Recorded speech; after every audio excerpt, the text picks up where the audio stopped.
Good morning. Many of you know that I have an affinity for coffee, which is true. I absolutely do. I love it. It's a great drink. It's got an interesting history, an amazing story. I even preached a sermon on coffee once. But this morning I want to talk about something else, another popular drink whose variety and history are even more complex and interesting. This morning I want to talk to you about tea. When I was growing up, my paternal grandmother lived right next door to us, and I would go and visit her quite often. And every time I was there, she always made a cup of tea for us. And we'd sit and talk while we drank our cup. This was in the 1980s and the early 90s, and at that point in time, the variety of tea you could find in your neighborhood grocery store was nothing compared to what it is today. Most of the time you'd see the regular old Lipton tea bags. Sometimes you might encounter something exotic like chamomile. If you were really into tea, you could sometimes find some loose leaf teas in specialty stores. Nowadays, the varieties and variations that you have to choose from are endless. There's tea available from every kind of berry, spice, or leaf imaginable. In fact, sometimes there are even entire aisles in the grocery stores just for tea. The tea that I'm drinking right now was actually a gift from a parishioner from a recent trip to Africa. Tea has become an important part of cultures all around the globe. Think of England and its afternoon tea, which even has its own special pastries. Think of India and its use of tea in medicine, not to mention its use as a type of tool for social gathering. Think of Africa, whose teas have always had medicinal properties and are part of rich and varied cultures. Think of all around the Muslim world, people who wouldn't think of gathering publicly or privately if not accompanied with some tea. Think of one of my favorites, yerba mate, a green tea from South America that is so popular that even the way it is served and shared among groups of people has its own unspoken yet implied and understood language. Tea is more than just a drink, more than just a tool people have used to stay awake, to keep warm on a cold day, or to help assuage some physical ailment. When you think about it in all these ways, tea is absolutely amazing. But why am I talking about it? Last week we began looking at scripture with an eye towards fulfilling our purpose. And I mentioned that each week the focus is going to shift slightly. Last week we talked about seeing all the people.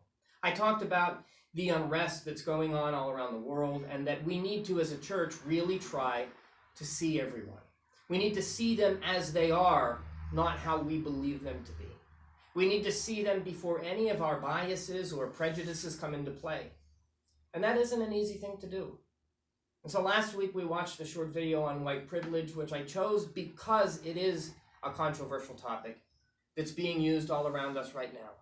And at the same time, our reactions to that idea and others like it are often gut reactions. We rarely, if ever, stop to see the people who either claim that white privilege is real or those that don't. My point was not to tell you that one approach is correct and another isn't, but rather simply by understanding the why, we can better able to understand the truth of those that we encounter, which is important if we ever want them to understand our truth as we see it. This week our focus shifts to hearing all the people. How do we begin to hear all the people?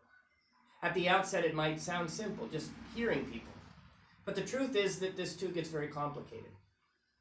When talking about seeing people, it became apparent that for many individuals, just seeing a group you disagree with is enough to be reactionary and judgmental. The same is true of hearing people, if not more so. We've all had experiences when we've heard something that really gets under our skin. We've all seen this happen countless times in our lives. Hearing is difficult. It's one thing to say people have the right to say what they want, but when you actually hear people say things, sometimes it can seem too much. For better or for worse, we have become a society of reactionaries.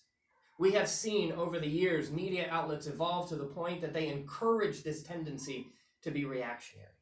It certainly gets higher ratings. Our political system has also become reactionary. No longer is our system about the best idea, it's about what can hurt the other side more. Whether it's good for everybody or not is no longer a relevant topic in the halls of power. We depend on our gut reactions rather than to the better angels of our nature. The moment we hear a word or an idea that we don't like, we immediately put up our walls and we entrench ourselves further into our own ideas and points of view. Right now, as protests break out around the country and around the world, we're daily seeing example after example of people being reactionary. And whether it's those who are reacting with outrage at the behavior of some police officers, or those reacting at the outrage of others, we all need to take a step back. And before reacting, we need to stop and listen.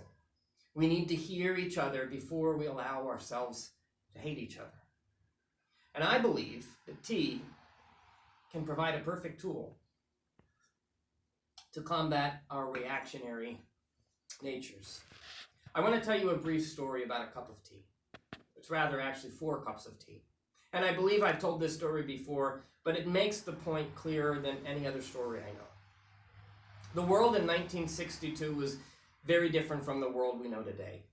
In the middle of the Cold War, there was constant threat that even the smallest of provocations could result in a nuclear war, which might put humanity on the endangered species list, if not worse. But an unknown Jain monk in India came up with an idea. He, along with a friend, would march from Delhi to Washington, stopping in the capitals of all the major nuclear powers at the time. They would do this walk without taking any money with them, without taking any food with them, without taking any of the other necessities that they were used to, and they were simply going to rely on the generosity of those they encountered, many of whom spoke different languages, lived in different cultures, had very different points of view. Satish Kumar was the name of that monk. And they started their walk at the grave of Mohandas Gandhi in Delhi. And while they were able to complete their walk, by the time they arrived in Washington, President Kennedy had been shot and killed. And so their walk began at the eternal flame above Gandhi's grave, a memorial, and it ended at the eternal flame above President Kennedy's grave. Their walk was extensive, and it's an absolutely amazing story. I can't tell the whole of it here, it's just too long, but I want to share one small part. While they carried no necessities, they did have one thing. They had printed up a number of pamphlets in a number of different languages that they could give to people wherever they were so the locals could understand exactly who they were and what they were doing. Not too long into the trip, they found themselves passing through small villages in what is today Azerbaijan, Armenia, and Georgia. At that time, they were part of the Soviet Union, but they were in the Caucasus Mountains between the Caspian and Black Seas. As they went from town to town, people began to talk about who they were and why they were walking. They became quite popular as word spread to towns before they could even get there. And many people living in the region had never even seen a foreigner before. Satish tells the story of how one day, him and his friend met 2 young women and they started talking. They had read the leaflet, which they had printed up in Russian, and they told the travelers that we've heard of you on the radio. A few minutes later, one of the women explained that the building they were standing in front of was a tea factory. And both of the women worked there. They asked Satish and his friend if they would come in and have a cup of tea and meet the other workers in the factory. Satish and his friend were thrilled, and they entered the factory, and when they got inside, they were served tea and a meal. Workers gathered around, and Satish made a brief speech. He said, all over the world, it is the people who bear the burden of the bomb. It's they who will pay for it in rubles, in dollars, in francs, and in pounds. Millions and millions of them, and it is they who will be killed when the bombs are used. Therefore, it's the people who should raise their voices against the bomb. Peoples of the world, unite to stop the arms race. You have nothing to lose but bombs.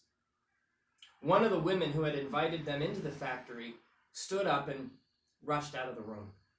Moments later, she came back with 4 packets of tea. And she said to Satish and his friend, what you're saying, I agree with, fully, every word. Here are 4 packets of tea made in our factory. And I know you're walking and you want to travel light. but these packets are very important. Please carry them with you, but remember, they're not for you. Instead, we ask that you take them and give one to our premier in Moscow. The next one, give to the President of France. The third one, to the Prime Minister of England. And the final one, to the President of the United States. Tell them that if they get mad in their minds and think of pushing the button to drop the bombs, that they should stop for a moment and have a fresh cup of tea from these packets. That will give them a chance to remember that the simple people of the world want bread, not bombs, want life, not death. Satish and his friend agreed, and from then on, they were marchers not only for peace, but also emissaries from this Armenian mother working in a tea factory. I love this story, and yes, all 4 tea bags were delivered. There's a parallel between those who were making decisions during the Cold War and those today who are reacting to the riots and violence in our streets. Some may even argue that being reactionary is part of human nature, but I really don't believe that myself. But let me tell you what I do believe. I do believe that regardless of which side you're on, you have something to learn from the other side. I do believe that it is this open-hearted hearing that Jesus calls us to. I do believe that reacting without thinking is contrary to Scripture. And I do believe that if all you can see in someone is the negative, then the problem isn't so much with them, but rather it's in your inability to see and hear. I don't know how much longer this tension will last, but it likely will last for some time. And I also don't know exactly how it will end. But I do know that if we can learn to hear what people are really saying, rather than just assuming we know what they are up to or what they're thinking, that we can arrive at a solution faster. In the same way as if we allow ourselves to really see all the people, we can better understand where they come from. I don't know if all of you like tea, though I imagine many of you do.